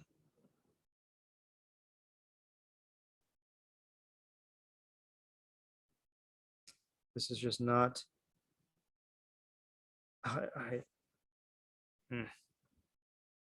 You're slowing down. Okay, Torah memes. Here we go. Ramban. I did not make this one. Okay, so I will describe it verbally. So this is the oops, sorry. This plane that says Ramban bombing this city, and the bomb says Avram Avinu chata chet gadol bishgaga. So there's this Ramban that says Avram Avinu did a huge chet unintentionally in leaving Eretz Yisrael to go to Mitzrayim. Okay, and this is a very problematic Ramban, and I've heard, I don't remember if I've seen it inside, but I've heard a lot of people say that Rav Moshe Feinstein held that this Ramban is so problematic that he held it must be a forgery. Okay. And you know, here's the thing is that maybe Rav Moshe had reason to believe it was a forgery because maybe, I don't know what, I'm Bidan L'Chavschus, maybe he had, you know, they didn't have access to manuscripts, but we know it's not a forgery. You know, like all the experts in Ramban and manuscript, we know it's not a forgery. So just because a person doesn't like it doesn't mean that they're going to say that they can say it's a forgery. So people try to like delegitimize stuff all the time. and to like in order to avoid attributing a position that they disagree with to a chacham they respect. So the moral of the story here is that even though we value standing up for your own mind and like attacking the chacham with all of your analytical ability, like Rabbeinu Tam did with Rashi, there is a line. And what's the line? The line is when you actually misrepresent the facts in order to like win, and I think that that's what's being isolated here. Again, ironically, not by the Mishnah, but by Rabbeinu Yonah's comments on the Mishnah, Rabbeinu Yonah lamenting what happens in Torah Baal Peh and in areas that are not subject to this rigorous like chain of transmission. The next level, by the way, and I'm saying this not as someone who knows anything about this, but is if we find a way to like, I'm just gonna say the words because I have no idea what this means, is get the Masorah on the blockchain. So like we can, see any changes that occur and like have complete integrity and transparency in terms of like how these things are transmitted. But I don't know what that's going to look like. Yeah, Lauren.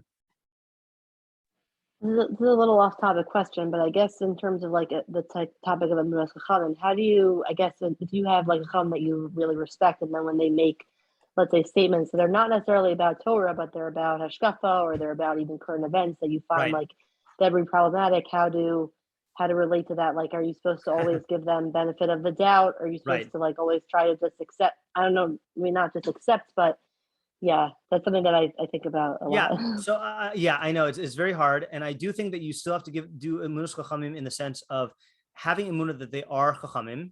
Okay.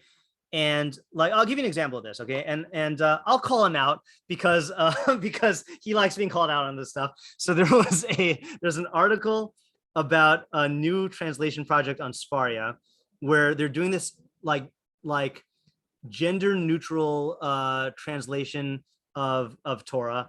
It's not just gender neutral, but they're like using gender neutral terms for God and like a bunch of other stuff, like to be updated in line with modern sensibilities. And it's causing a whole kerfuffle throughout the Jewish world, because some people are upset at the translation and some people are upset at Sfaria like hosting this translation because they feel it's like woke and progressive and liberal and like it's not orthodox, whole arguments, and there's people on both sides. Yeah, Tamar? Oh wait, it's okay, sure. So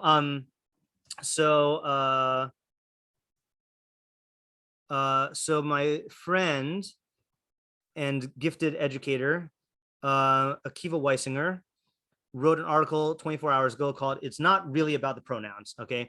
Oh, so sorry. Hold on a second. So this rabbi, who I don't know, Rabbi Abraham Gordheimer, wrote an op-ed about. Oh, sorry, this is not it. I thought he linked to it. Wrote an op-ed about this translation on Sfaria. Okay, and he came out against it. All right. So then Rabbi Weisinger says. So I've spent the last 2 days dunking on a very silly article from Rabbi Avraham Gordheimer about Sfaria. He says, I should note the following. One, literally everyone who has met him describes him as a nice person to a degree that is unusual. Two, I once went to a shiur of his that was excellent. Three, by all accounts, he has outstanding knowledge of his area of expertise, the kashrut of dairy. I'm criticizing ideas here, not people. And then he goes on and he explains, he says his theory about how Rabbi Gordheimer is trying to gatekeep Torah. Okay, he's trying to keep out non-Orthodox people and women and LGBTQ people, Jews of color, and that's really his underlying agenda for why he doesn't like this new translation. Okay, now here's the thing. Okay, I'm not a fan of conspiracy theory type thinking, of like positing. Whenever you start positing motives behind people, like then you're not talking about ideas, you're talking about people. Okay, but here's the thing is that I think that what Rabbi Weisinger thought he was doing is saying, this is not personal. Okay, I think he's a nice guy. I think this rabbi is a nice guy, and like he's an expert in other areas, but I don't think that Rabbi Weisinger's treatment of him is Emunas Chachamim. Okay, what would be a treatment of Emunas Chachamim? Again, it's the opposite of straw man. It's steel man. Steel man is going and making the absolute best case from Rabbi Gordheimer's perspective about why he's opposed to this, and then you break it down. And that's the thing is like, you can break the other person's, you can disagree with the other person, but you should make the best case for them, because first of all, like I told my AP English students, straw manning feels really good, where you like make a caricature of your opponent's position and then you destroy it. but it shows insecurity in your own position. Wouldn't you want to be able to defeat the strongest version of your opponent's position? So if you're so smart, why don't you make the strongest version of your opponent's position and then break it down? So real Emunas Chachamim would be stepping into their shoes and saying, given my worldview and my values, and giving someone I wrote, this is my second article about this, about Emunas Chachamim, is the principle of, hold on just a second here. The principle of humanity and Emunas Chachamim. So I read about this in Jonathan Lear's book. He says, when interpreting another speaker, this is from Wikipedia. I'll read both. Jonathan Lear writes, we should try to interpret others as saying something true, guided by our own sense of what is true and of what they could reasonably believe. Okay, that's Emunas Chachamim. Okay, likewise, Wikipedia says, when interpreting another speaker, we must assume that his or her beliefs and desires are connected to each other and to reality in some way, and attribute to him or her the propositional attitudes one supposes one would have oneself in those circumstances. So again, putting yourself in the other shoes, but I like Lear's formulation better. Oh, there's one more. A third formulation stated in the Wikipedia article on the nearly identical principle of charity includes negatives. To avoid attributing irrationality, logical fallacies, or falsehoods to others' statements when a coherent, rational interpretation of the statements is available. That's what I think Emunas Chachamim is related to. Oh, here's another Emunas Chachamim thing, okay? I meant to actually bring this into the shiur. This is Rav Yitzchak Kampanton, who wrote Darchei Talmud, which is the first Talmudic methodology manual. At the outset of your analysis, you should establish as a premise of your thinking that each of the speakers, the one who asks, the one who answers, that both of them are intelligent and that all their words were spoken with wisdom, understanding, and knowledge without anything twisted or distorted. This is what the sages mean when they rhetorically exclaim, Atu b'shaftani askinan, are we dealing with idiots? Therefore, you must analyze all their statements and see if they are statements with sound reasons, as strong as a molten mirror, or whether they are weak statements like bland food without salt, and whether they are intellectually probable or improbable. One must strive to make their words probable and to adjust their ideational content so that the statements will be beautiful and acceptable and intellectually feasible. One must also strive not to ascribe to them the guilty iniquity of a tenuous or weak svara. None of their words should fall to earth, for they are the words of the living God. And if they're empty, the emptiness is from us. So this in this article here, I think this is what it really means to do Emunas Chachamim. And I think that in this Svaria issue, which I'm not so involved in, but I just was reading Rabbi Weisinger's newsletter, and because I was preparing the shiur, I was like, you think that you're doing Emunas Chachamim, you think you're being Dan L'Chavskus by like praising the guy, but you're not actually building it. If you put to all of your intellectual abilities to the task and said, if I were in this guy's shoes with his hashkafa, and I want to make a good argument on his behalf, what would that good argument look like? That would be Emunas Chachamim. And I'm not even saying that he should have Emunas Chachamim with this person. I don't know who Rabbi Gordimer is. I just don't know. Like, I know we should have this with Rashi. I know we should have this with the Rambam. So I'm not saying Akiva should have done this. I'm saying I think he thinks he's like being yote and doing this, but I don't think I don't think that's really being yote when you're ascribing like motives to the other person and not building up their argument. And again, in all fairness, also, he says he's been dunking on this for 2 days. I haven't read anything else that he's written about this, so I don't know. Okay, rant over. Yeah, tomorrow. I have a question about the Rabbeinu Yonah. Yeah. So just based on the text of the Rabbeinu Yonah, like, I think from context and from the way that we're learning it, it sounds like he is lamenting, but I didn't see it in his words. So he says, so here's how I mean that. Rabbeinu Yonah could have stopped here. He could have said, what does it mean Masorot are, so he says, Masorot are the Mali and Chaser, and the cantillation that was given from the Chachamim to the Talmidim. They are a fence for the Torah Shvichsav, that you only find, you don't find very many differences between the Sfarim. Okay, stop there. That would explain the Mishnah. Okay, then he says, this is not true for the Talmud, because in many places the texts are different. Okay, fine. That's also part of the Mishnah. And each and every day, people have new Svaros, and they will change the text based on their own opinion, and they give permission to destroy on the basis of the fact that there's no perfect book that doesn't err, and then they ascribe the mistake to the book and not to their own minds. To me, that sounds like a tochacha for people who do this, and it's not warranted by the Mishnah, because the Mishnah is not talking about it. I see. Thanks. Yeah. Ayala? So it sounded like Lear was his statement would apply to everyone, right? Not just Chachamim. Correct. So yeah, how would you say that? I think that's actually what I wrote about. I see. I don't remember what I wrote about. I said, okay, let's see what I wrote here. I said there are clear similarities between the principle of humanity and Emunas Chachamim. Both prompt the reader to grant the text in question the benefit of the doubt, interpreting it in the best light possible. Both effectively counteract the straw man fallacy by encouraging a steel man approach. It is the differences between these two principles which interest me. The principle of humanity dictates that our interpretation of the text should be guided by our own sense of what is true, as the first version has it. The second goes further and says that we must attribute to him or her the propositional attitudes one supposes one would have oneself in those circumstances. In other words, we interpret the words in light of our own ideas.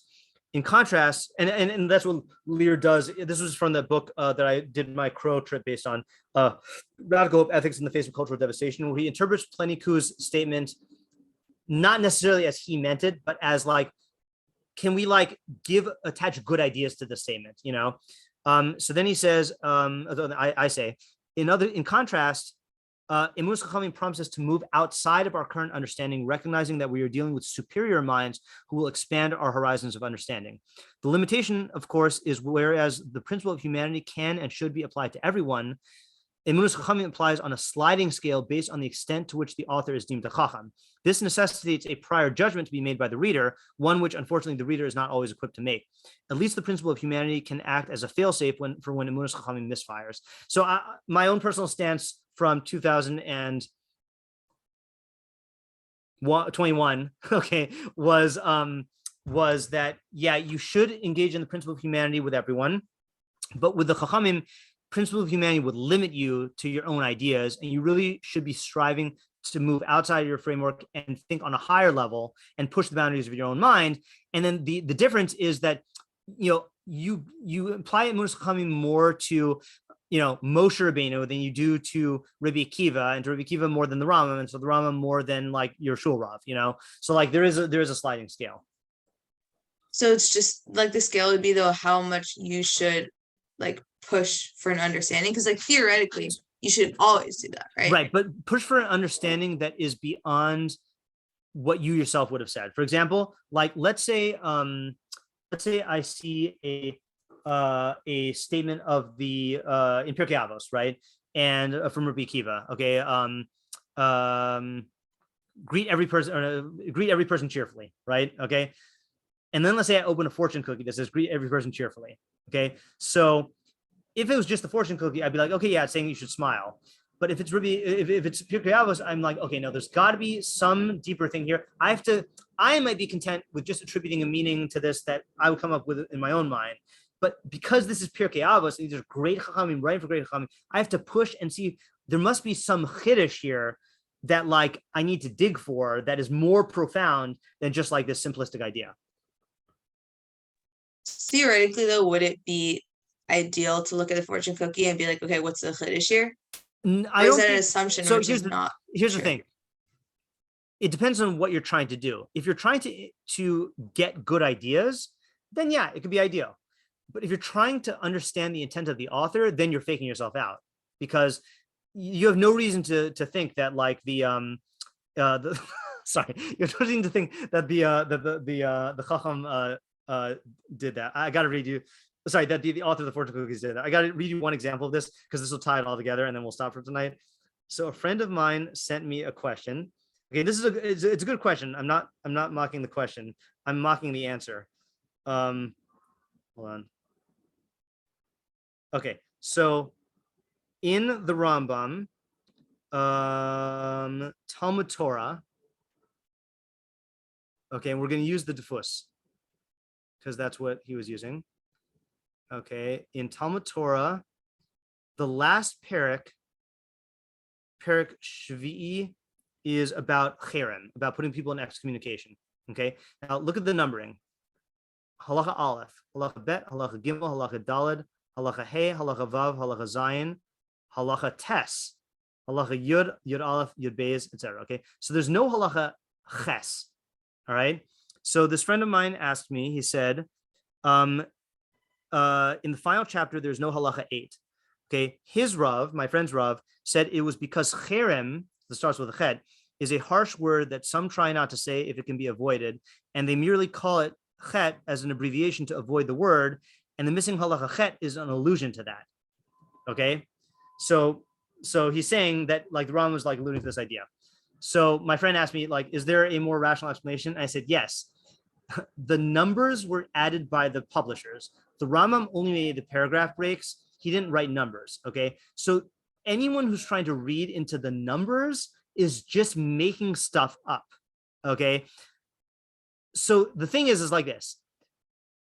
Can you get a nice little drasha from the lack of the letter 8? Yeah, that's a drasha, right? We don't want to avoid cherem, right? But is that what the Rambam meant? No, because the Rambam didn't write it, you know? So similarly, like if you are ascribing like genius intent to someone who is not likely to be meaning that, then you're faking yourself out. And then I think it becomes easy to get lost in the whole world where you're like ascribing your own ideas to like things that are not actually teaching them. And then I think that actually takes you away from Chachma, you know, in my opinion. Why exactly? Because you're going to get into the habit of like let's say in Mishlei, okay, let's say in Mishlei, we allowed ourselves to just speculate about the metaphorical meaning, okay, of the psukim, and we didn't try taking it literally. So I've seen this happen before, is people just end up just making stuff up and then saying, oh, Shlomo's saying this, Shlomo's saying that.